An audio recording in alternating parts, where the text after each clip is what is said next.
Haayada Somali Care Foundation oo muddooyinka u dambeysay deegaanada Soomaalida ka waday barnaamij lagu afurinayo kumanaan shacab oo dhibaataysan ayaa afur gaarisay dadka xooluhu ka dhamaadeen kuwaas oo ku sugan deegaanka dhuxun ee gobolka Sool waxa raashinka qaybinaysay hay'adda FO oo fadhigeedu yahay magaalada Laascaanood iyadoo dadka la gaarsiiyay uga mahadceliyeen Somali Care Foundation deeqdani ay soo gaarsiisay saacado fara badan oo ilaa 200 qoys gaaraya waana dadkii xooluhu ka dhamaadeen saaragtaan dadkaas waa dad danyara abaartii dhacday ilaahay ma garanaysa wadanka dhan Soomaaliya dhan uu ka saameynta ku yeelatay oo ilaahay keenay baana dadkaas saameysay xoolahoodiina maanta ilaahay baa horena u siiyay maantana ka qaaday insha Allah waxaan rajaynaynaa ilaahayna uga baryeena in ilaahay insha Allah wax ka khayr badan ugu bedelo insha Allah bidnaa alkariim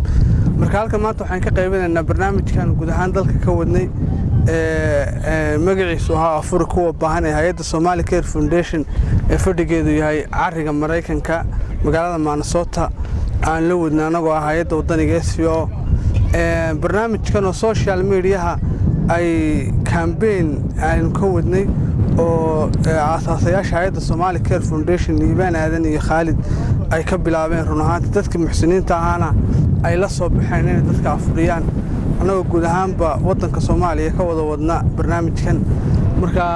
saad aragtaan dadkaas waa dadkii maanta aan afurka soo gaarsiinay insha Allah bidnaa alkariim waxaan rajaynaynaa in aanu deeqa fara kalena aan soo gaarsiinay insha Allah bidnaa alkariim raashinka aynu soo gaarsiisay afurka ah hadaanu nahay xarunta dhuxumeed waxaanu rajaynaynaa wax ka si fiican ilaahay inuu noogu soo dhiibo oo qaali ah waanu u ducaynaynaa dadka xooluhu ka dhamaadeen meesha isugu yimi baanu nahay sidaasaanu mahad ilaahay u naqaynaa iyo ciid iyo hay'adda la soo gaarsiisayba halkan waxa afura galabta noogu keentay meeshan waa dhuxun Somali Care afura bisil bay noo keeneen ilaahay baa mahadle iyana waa ku mahadsan yihiin waanu ka gudoonay hay'adda Somali Care afuradii waana soo gaarsiisay waanuna u ducaynaynaa ilaahay khayr ha siiyo annagana waan u mahadcelinaynaa ilaahay khayr ha siiyo